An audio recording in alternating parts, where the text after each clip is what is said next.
Hello, I'm Benjamin Martian. Welcome to RealFakeBloodFilms.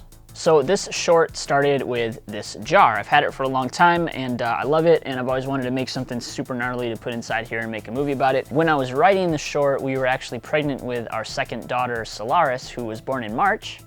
She's a cutie. Anyway, it got me thinking about all the things that we do to the baby in utero, like talking to it, tapping on the belly, playing music for it. There, you can even shine a light on the belly and the baby responds. All things that we think are really innocent and cute, but what if those things are actually really terrifying to the little one inside? So that was the jumping off point for a short about a crazy scientist who cuts his eye out and turns it into a monster. So please enjoy the making of Pupil.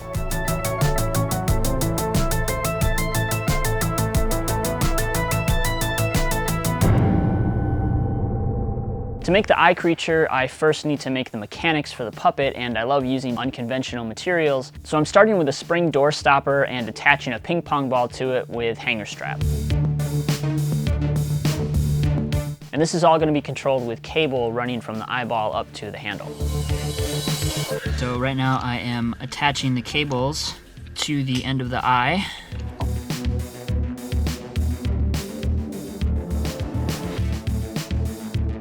What I have here is the left-right control is on these rings, so I pull those up and down for left-right.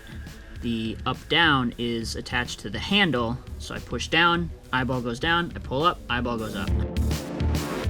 I actually have one of those grabbers that actually does exactly what I needed to do for the blink.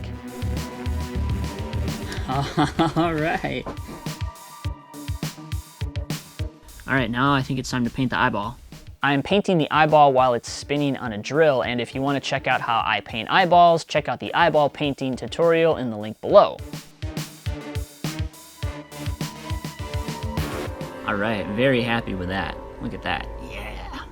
Now that the eyeball is on, I'm putting together some eyelids made with a plastic container, which has a nice curve on the end. It looks great around the eye. For building the body, I'm creating a structure with hanger strap and wire mesh. I'm using sponges because this is gonna get submerged in water and I don't want it to expand when it gets wet. So now it's time to start adding liquid latex, foam, other materials to build up the form of the body and give it various textures. As I'm going along, I'm also applying paint.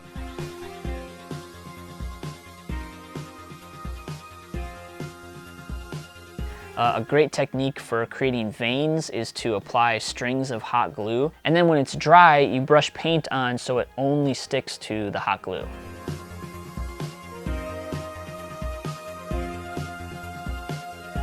Now it's mostly done, and I'm going to cover it all with a thin layer of liquid latex. It dries pretty transparent and creates an overall fleshy look.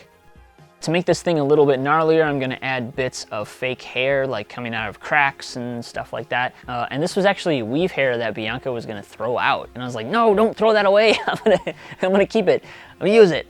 All right, so this little guy is all finished up. He looks pretty awesome. I just realized that the creature head that I made is too big to fit into this jar. So I actually found cheese balls. This is plastic, so I can cut the opening wider, but that means I gotta eat a lot of cheese balls. It's like eating styrofoam. Because a lot of shots of the scientist do not require him to be in the same shot as the head, I don't want to spend the whole day with this head underwater if I'm not shooting it. So I'm going to be making a stand-in head, which is really just going to be a chunk of foam, which is painted to look like the creature head. In the script, the eye creature grows a tentacle and it needs to do different things. So I'm going to be creating different tentacles depending on what their function is.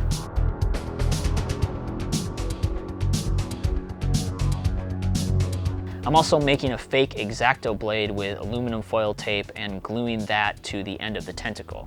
Okay, so I'm all prepped for the eye creature, and the only effect left to prep is the throat slit.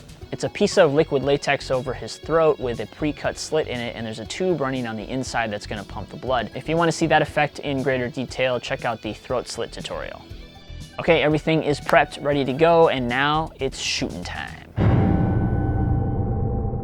Playing the scientist is my friend Eric Mindel, who's an actor and a writer as well. The idea is that he cut out his own eye to create this creature, so I'm doing some scar makeup on his face, and the eye patch completes the ensemble. Yarg, matey. My friend Mark Johnson came over to help with the shoot. He's a jack of all trades, so he's super handy and always down for the cause.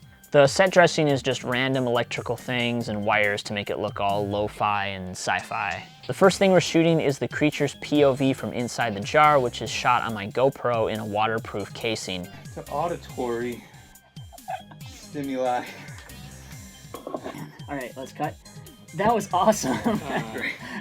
For all the scientist coverage, Mark is holding this stand-in creature in the jar. And it was crazy because as soon as Eric picked up the needle with the green liquid in it, like I realized like, oh my God, this looks just like Reanimator. So it was an accidental homage to Reanimator, which I'm okay with that. Okay, so we're gonna do the first tentacle shot and we're gonna do this finger puppet. Mark's gonna be holding the sponge and then pushing it through the sponge. Oh my God, that looks awesome. Cut. Because it's gonna be the messiest shot, we saved the throat slit for last. Thing is gonna swipe and then the cut won't really be revealed until you go like that and lean backwards. I'm actually gonna... You're the one who's actually opening the cut up with your head movement.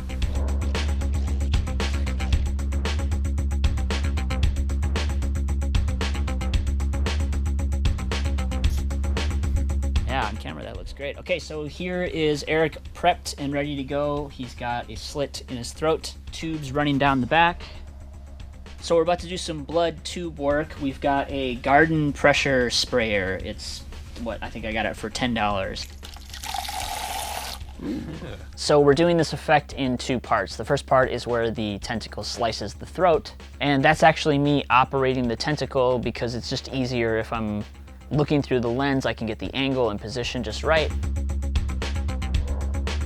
I think that was it. So now we pump that pump full of blood and get ready to get messy. So we're doing a bunch of dry runs to get the timing down, and then we do it for real. Let's do it. What? Chin back. Yeah! Yeah, that was it? Yeah! Oh! Yeah! That's it for the blood work. It's dripping all the way down to the floor. This was a new one for me. This was Yeah. the bloodiest I've ever gotten. All right, that's a wrap. Dude. So we shot all the coverage with Eric as the scientist last week, and so now we're shooting over-the-shoulder stuff of the creature.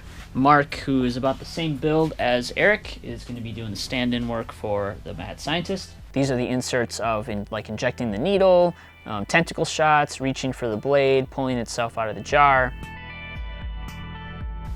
This is it. You're gonna go in the water now. I really hope the paint stays on. I'm scared. I don't want to do it. It looks so good.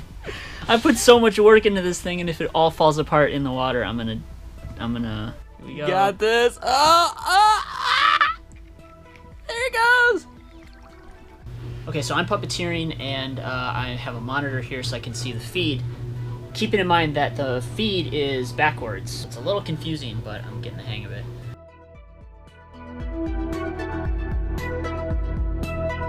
I think that's a wrap on Mr. Creature Head here.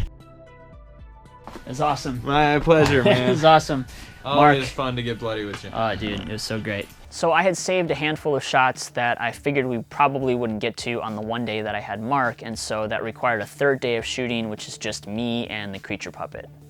So I'm doing these by myself, actually, which is a little tricky because I'm also puppeteering the creature. So it's not ideal, but it's looking really awesome. So I have the jacket on the floor, covered in blood, and then I actually have it connected to a wire taped to my foot just to create some movement on the scientist as I'm dropping the eyeball creature down, blinking it with one hand, and then doing the puppet rod tentacle with the other hand. All right, so that was the making of Pupil. Thanks for watching, and find us on social at RealFakeBlood. Click the thumbnail for more shorts, behind-the-scenes videos, and DIY tutorials, and subscribe for more Real Fake Blood films.